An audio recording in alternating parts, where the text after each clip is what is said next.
Hey everybody, David Moore here, talking about disruption today, academic disruption, and of course through the lens of how trustees can add value. So academic disruption is outside events that are changing our business model. The biggest one being AI. I'm going to try not to talk too much about AI today. Obviously, it is a behemoth that is just in the last year and a half since the publicly available tools have been um, tested out and widely dispersed. We can all see, I think, that there's going to be some major impacts from AI, and we have a real innovator's dilemma. Is we need to find ways to innovate in this space, and yet it's moving so fast, it's really difficult to find out where you might find a firm foundation to build. My guess is it's going to change many things in our business model, and maybe even make our business models untenable. But there's a lot more to say about AI and specifically why that might be the case. But I do want to go back into the Wayback Machine just a little bit and talk to you about some disruptions that are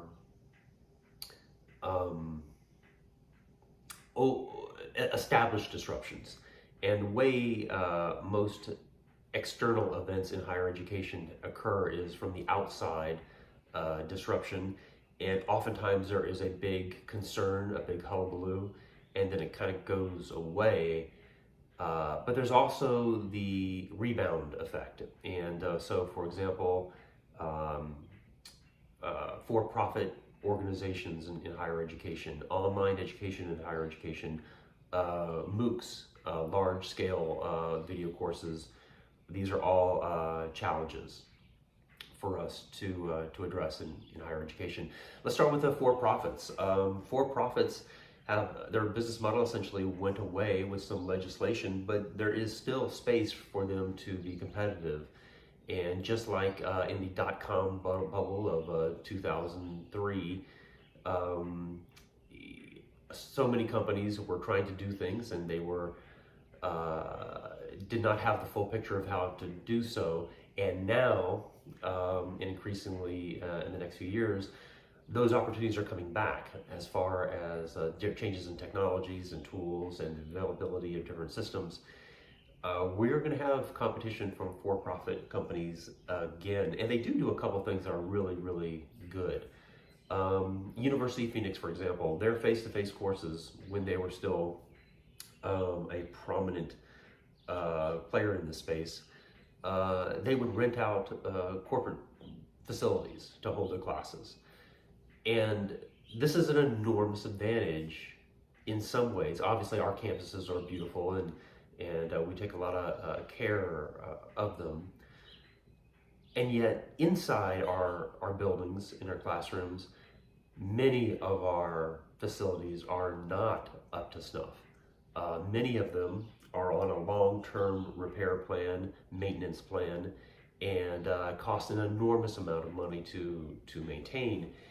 And so it's easy to fall behind a corporate office building that can be completely remodeled overnight, and you can move if it's not adequate.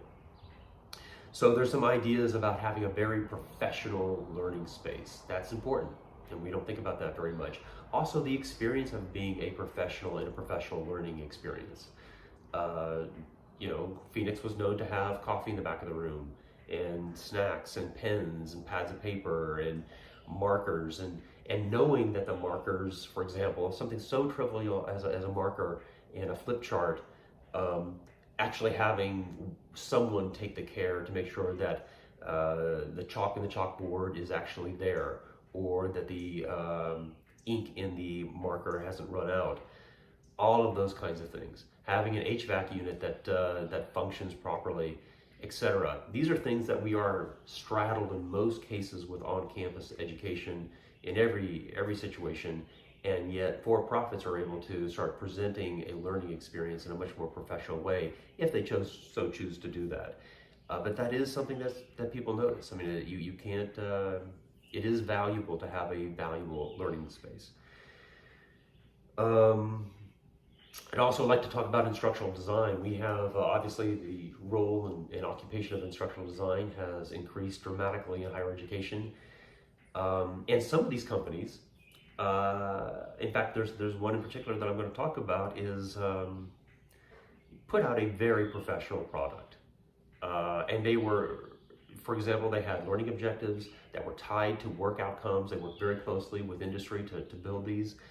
They had instructional strategies. They had professional level assessments, not just some sort of assessment and test that someone made up on the fly. They had professional materials. Very well designed system, very effective, I might add.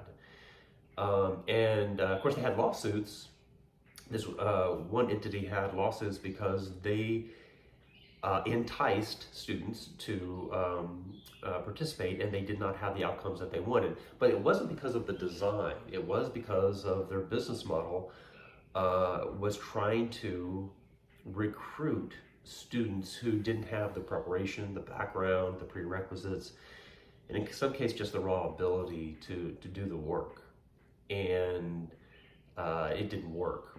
And so even if you have the best design kinds of things, it may not work. That is a challenge, though, to our established universities and colleges, because we are trying to expand access. We want more and more people to go to college, have that credential, have that experience. And yet there's people, unfortunately, that are not going to be able to take advantage of that no matter what we do. And so as we're sort of increasing the percentage of people who go to college, it is going to be more and more challenging for universities to provide an education that can really make a meaningful difference when people have those experiential challenges or background challenges, etc. MOOCs. MOOCs were very, very popular and very, very threatening 10, 15 years ago. The idea that you would have a online course, a YouTube, for example, course, or Coursera course, where, through video, for the best professors in the world. An enormous amount of money was spent on these. Very few people were completing these courses.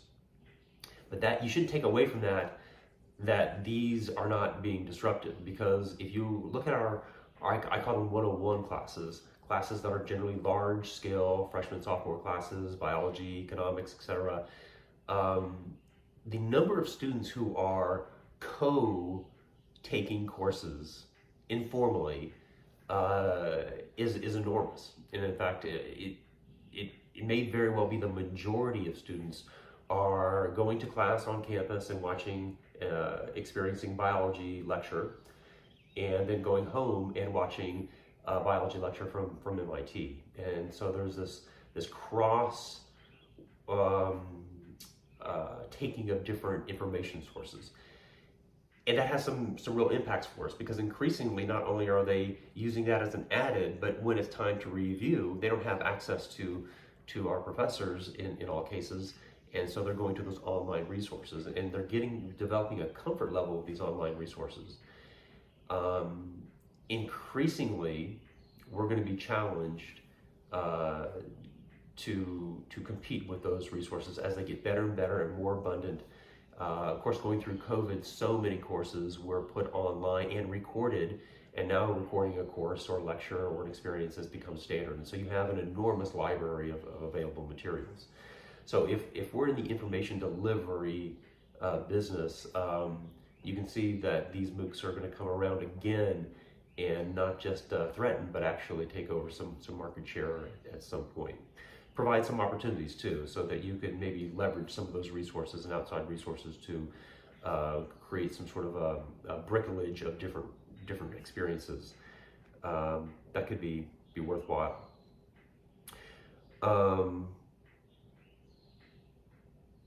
So yeah, I think we have some challenges that we're going to have to look at. My advice for you as trustees is to ask these questions about these areas.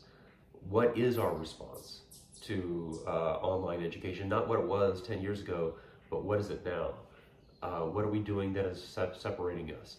What are we doing with our facilities? What are we doing with all of these disruptors? as far as video coursework, testing coursework, materials, software increasingly, and of course artificial intelligence. So my recommendation is to ask those questions. Ask about what is our unique value proposition. And one of them, for example, may very well be the relationships between faculty and students. At least that's what you will hear often publicly. This is another point I wanted to mention, though, is what you hear both from your own institution and from the public news sources about higher education is often very positive. And I think that's appropriate. And part of your jobs as trustees is to promote the university. However, behind doors, make sure that you're getting the other side. Make sure that you're getting descriptions and explanations of the worst case scenarios and how you're reacting to them. Because these things can really disrupt the entire business model of higher education, MOOCs, facilities, online education, and AI. And AI is going to be the biggest of all, and I'll try to dedicate some sessions specifically to AI, and that'll be an ongoing kind of a thing, because that is going to be the big challenge, and we shouldn't assume that we're going to find a solution to that challenge.